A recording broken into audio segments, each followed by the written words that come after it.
নমস্কার বন্ধুরা, ইউনিক হেসেলে আপনাদের সকলকে স্বাগত।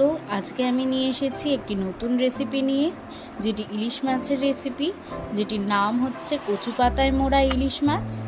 আজ সেই ইলিশ মাছের রেসিপিটা কিভাবে করব সেইটারই বর্ণনা দেব।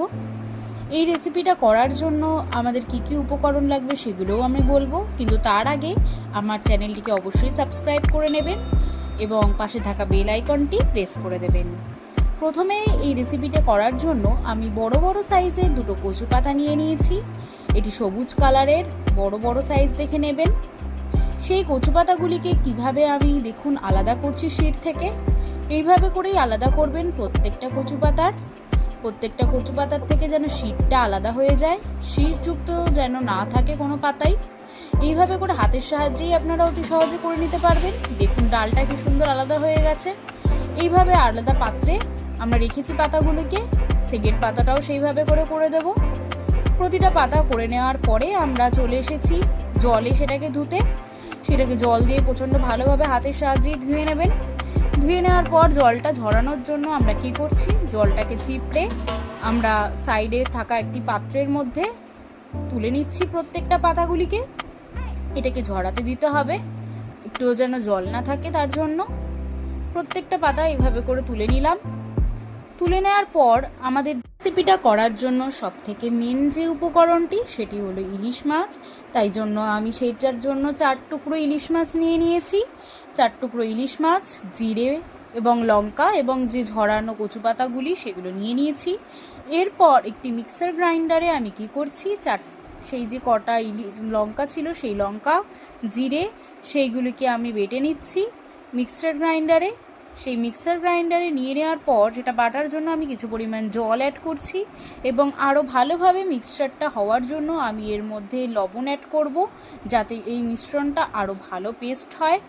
তাই পরিমাণ মতো আপনারা হাফ চামচ বা তার থেকে কমও করতে পারেন, এইটুকু পরিমাণই লবণ আপনারা অ্যাড করে নেবেন। আর লবণ অ্যাড করার পর মিক্সার গ্রাইন্ডার দিয়ে আপনারা ভালোভাবে সেটিকে পেস্ট করে নেবেন। আপনারা এটা চাইলে শিলেও করতে পারেন, শিলে করলে স্বাদটা আরও দ্বিগুণ হয়ে যায়, তাই শিলে করাটাই আমার মতে ভালো। তাও আমি এখানে মিক্সিতেই করেছি, আপনারা শিলেও করতে পারেন।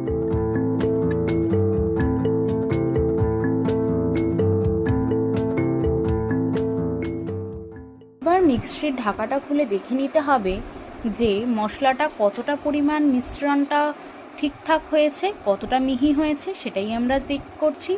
সেটা চেক করলাম আমি একটা চামচের সাহায্যে, হাত দিয়ে দেখে চেক করলাম। যদি আপনাদের মনে হয়ে থাকে যে মিশ্রণটা এখনও পর্যন্ত পুরোপুরি মিশ্রণটা হয়নি, তার জন্য আপনারা আরেকবার করে মিক্সারটা করে ফেলতে পারবেন বা শিলেও আরেকবার ভালো করে নেবেন। আমি এখানে মনে হয়নি আর করার, তাই জন্য এটাই নিয়ে নিয়েছি।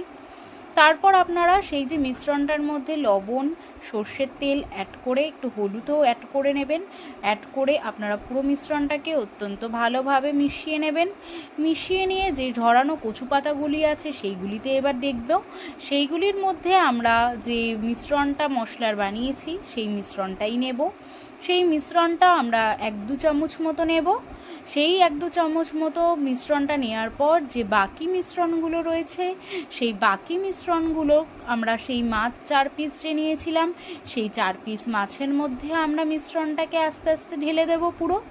তারপর এই মিশ্রণগুলো দুটোতেই দিয়ে দেওয়ার পর ভালো করে এই মিশ্রণটা যাতে মাছের মধ্যে এবং পাতার মধ্যে সমানভাবে ঢোকে, তার জন্য আমরা মাছটাকে খুব হাতের সাহায্যে খুব ভালোভাবেই মশলার সাহায্যে এপিট ওপিট করে মাখিয়ে নেব, যাতে মাছের ভিতরে মশলার স্বাদটা ঢুকে যায় এবং স্বাদের কোনো কমতি না থাকে। তারপর আমরা যে পাতাটা রয়েছে সেই পাতাটাকেও সেমভাবে মাখিয়ে নেব, যাতে পাতার মধ্যেও মশলাগুলো খুব ভালোভাবে ভরে যায়।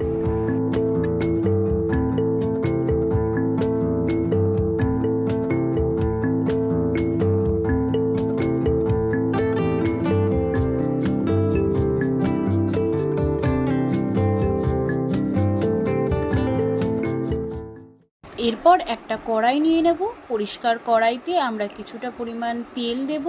আপনারা 50 গ্রাম মতো তেল দিতে পারেন।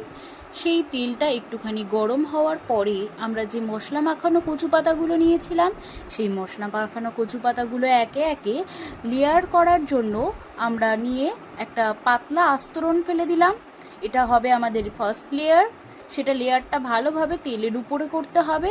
তারপর যে আমরা মশলা মাখানো মাছগুলো রেখেছিলাম, সেই মশলা মাখানো মাছগুলো নিয়ে লেয়ারের উপরে দিয়ে দিতে হবে। এটা হবে আমাদের সেকেন্ড লেয়ার। এই মাছগুলো দিয়ে দেওয়ার পর যে মশলাটা রয়েছে, সেই মশলাটা মাছের ভিতরে যাতে ভালোভাবেই ঢোকে, মশলার টেস্টটা যেন মাছের মধ্যে লেগে থাকে, তার জন্য মশলাগুলোকে মাছের উপরেই আমরা একটু একটু করে দিয়ে দেব।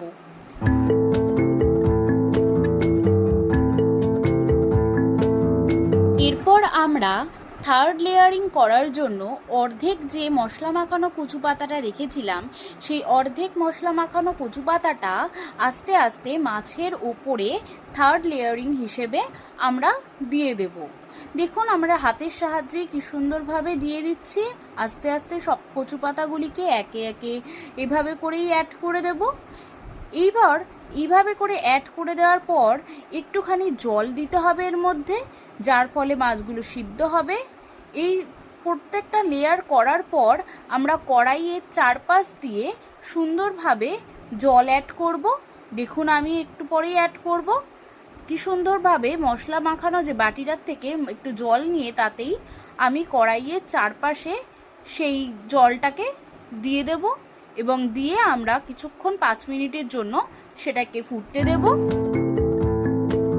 এরপর 5 মিনিট পর দেখবেন ঢাকাটা উঠিয়ে কড়াইতে যে কতটা সুন্দরভাবে মজে গেছে পাতাগুলো, এবং কিন্তু জলটা অনেকটাই পরিমাণে বেশি রয়েছে। সেই জলটা আরও একটুখানি শুকানোর জন্য আমরা এইভাবে করেই ঢাকা না দিয়েই কড়াইটা এইভাবে রেখে দেব কিছুক্ষণ ফোটানোর জন্য। প্রায় 10 মিনিট মতো ফোটাবেন আপনারা। আমিও সেরকম 10-15 মিনিট পরই এসে দেখছি যে কি সুন্দরভাবে পাশ দিয়ে তেল ছেড়ে দিয়েছে। এই তেল ছেড়ে দেওয়ার পর দেখতে পাবেন যে কি সুন্দর মাখো মাখো হয়ে এসছে একটা ঝোলটা। এই ঝোল মাখো মাখো হয়ে যাওয়ার পরেই বুঝে নিতে হবে যে রান্নাটা হয়ে গিয়েছে। এরপর আপনারা কোনো একটি পাত্রে সেটিকে ভালোভাবে তুলে নেবেন। তুলে নিয়ে পরিবেশন করলেই আপনাদের রেডি কচু পাতায় মোড়া ইলিশ মাছ।